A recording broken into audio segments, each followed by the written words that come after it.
So my friend Brian came over yesterday and was helping me out with some things in the shop, and we had a really nice day together. It was the first time since I got sick that I was able to have someone, a friend to talk with and kind of discuss things.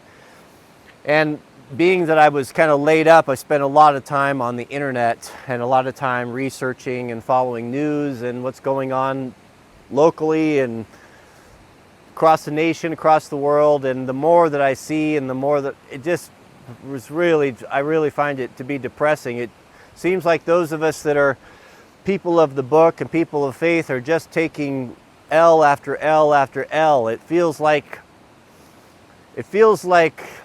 being, I've got a boa constrictor around us, that whenever there's just crisis after crisis, and we just seem to be losing, and every time we lose that, we just lose more freedoms and we lose more rights. I remember we used to go elk hunting, and some of the guys, we'd pack into these remote elk camps with horses and mules, and my uncle had a stubborn horse that I think it was a horse or it was a pack mule, I forget, it was one or the other.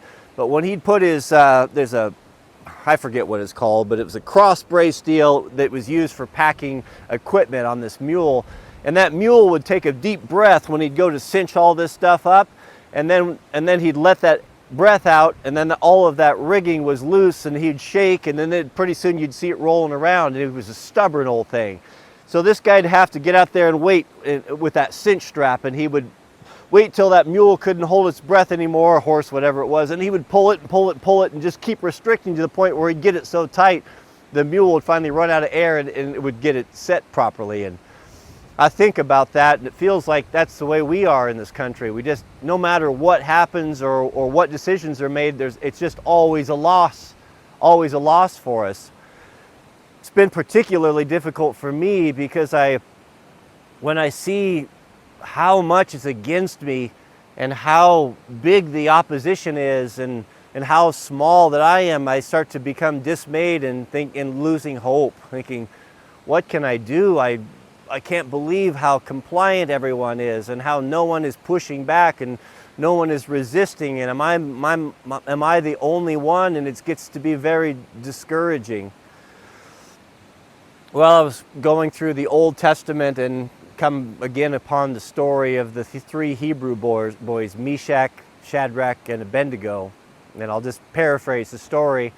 So the children of Israel were disobedient to God, and God punished them by sending an invading army, and that was the king of Babylon, which was Nebuchadnezzar. And he came and destroyed their cities, and he took their children, their sons and daughters captive.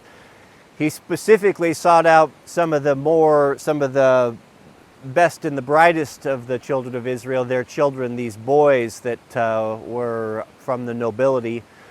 And to make it even worse, he captured them, had the boys castrated, and brought them into his inner circle and put them through college, gave them a first-class college education to be counselors or politicians or something to serve him in some manner.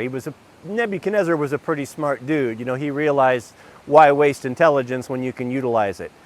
So these three boys, with all of these difficulties, being kidnapped from their families, taken away from their native lands, probably watched their family members murdered, castrated. I mean, can you imagine if you had a grievance as a young man? These three boys had a grievance, and I think a lot of people wouldn't have faulted them had they been angry with God and turned away from him and just had nothing to do with him after that and felt sorry for themselves. But they didn't. Even though they were in a foreign land and in this surrounded by this heathen religion and surrounded by racism and enemies, they remained faithful to God. And I was reading the story and I was thinking, goodness, how much can you put on a man and still, from God, how much can you put on a man and still expect him to remain faithful to you before he reaches his breaking point? Because me personally, to see that being done to my son or to have to experience that myself, I don't think my faith is strong enough that I could maintain to be faithful or to maintain that connection with God. I think there would be so much anger and hatred and resentment in my heart that I would lose my way. I don't know how I could possibly have the strength to endure that. But these three boys were able to do that. Anyway, to make a long story short, it came down to a very end, later on, years later, when they were serving, that the king built a giant statue that was not an idol. And he made a decree across the entire nation that and he brought all the people together in this great field, a great area, to bow down before this great statue that he had erected. And he said, when I play the music, when you hear the band strike up, everyone will bend the knee and worship the statue that I have erected. Now, these three boys had remained faithful to God, and that was a direct violation to the commandments, that they'll have no other God before thee. And these three boys knew that that was a line that they were unwilling to cross. And they had to make a decision. Here we have the king right there and his army and thousands of men and all of the peer pressure. Everyone's doing it. But those three boys were fortified in their heart. They were resolved that they would not do it, and they said as much. And the king didn't want to kill them and pleaded with them and warned them, hey, I'm going to give you a second chance. Because when everyone bowed down, he looked around and saw those three boys that were still standing. Stopped the music, addressed them directly, and threatened them. Said, here, you guys, I'll give you one more chance. You bend the knee. If you don't, I'm going to throw you in this furnace. And there was a giant furnace right there, and he'd had instructed his soldiers and his men to heat it, I remember, like 10 times hotter. It was just a raging fire. Just imagine a big giant kiln. It was just burning, furious fire inside. And said, you bend the knee, or I'm going to throw all of you in there. And at that moment, these boys had to make that decision, what they were going to do. Are they going to bend the knee and save their own life, or are they going to remain faithful to God and stand there and reap the consequences? Well, they did. They remained faithful. And the king was so enraged that he asked his captains and commanders to grab these boys and to throw them in. And they did. They threw them in there. And the fire was so hot and so intense, the Bible tells us, that it even killed the men that carried the three Hebrew boys in to throw into the furnace. And when everyone looked inside and assumed that they would just be incinerated, they saw three men plus another walking around inside. And the men came out, and as the story tells us, there wasn't even the smell of smoke upon them. God protected those three boys in that extremely difficult and scary situation. Now, why am I telling you this story, and why does this have meaning to me? It has meaning to me because God only asked them, the only thing that those boys really had to do was one thing, and that was to not bow. It was just to simply stand up. They didn't have to fight an army. They didn't have to be particularly clever or to come up with a persuasive argument to talk their way out of this difficulty. The only thing that was required of them was that smallest bit of faith. It was just to stand and not to kneel. And God took care of all of the rest. And that gives me great encouragement, because when I've been going through my trials here and these difficulties, and when your health is attacked, sometimes I started to become discouraged and thinking it's just too much for me. You're asking too much of me, God. I just can't do it. And when he showed me that story and I reread it and have contemplated and thought about it, it did give me great encouragement, knowing that there are so many things, so many frightening things that are looming on the horizon, so many threats and the possibility of losing everything we've worked for, everything we've built in our life. And the only thing for me, I guess what I've taken out of this is what God is asking me to do is to just remain faithful to him, and he'll sort those things. I just have to stand, and I just have to stand for something and to not compromise. And I'm not going to go into what that particular thing may be, and it's none of your business, and it's between me and him.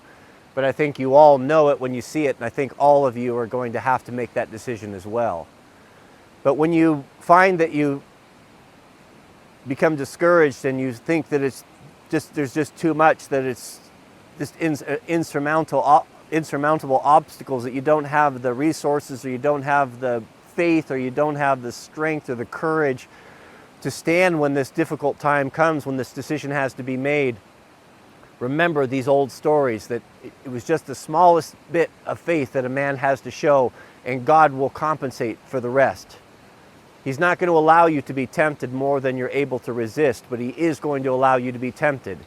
What temptation that may be and how severe that will be is going to depend upon each individual person, but He will be there for you.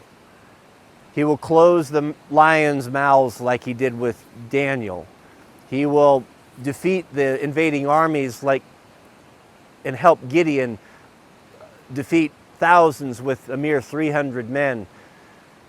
But we do have to remain faithful, and we do have to stand for something, and we do have to be ready, whatever that may be, to be non-compromising on those things. There's going to be coming times up very soon where decisions will have to be made that are going to come in conflict with the commandments of God. It's going to be in opposition to that. And you'll know it when it comes, because it'll be the most difficult decision of your life. But I encourage you to read those old stories, read the scriptures, and take heart from that men and women have went through and have endured more difficult situations and difficult trials than we are enduring, and God stepped in there and he helped them to get through it. He didn't ask them to do more than they were able to do, and that's the truth. So remain faithful. Just take one day at a time. Get through the difficulties of the day. Spend your time in prayer. Don't let anyone steal your crown, and stay close to God, and He will give you the strength in that day. He'll give you the words in that day. He'll give you the courage in that day to make the right decision. And He promised to never let us to be tempted more than we're able to handle. And He's never not come through for me, and it will be there for you. Thanks for watching. Please keep us in your prayers. May God bless you and your families, and we'll see you all on the next video.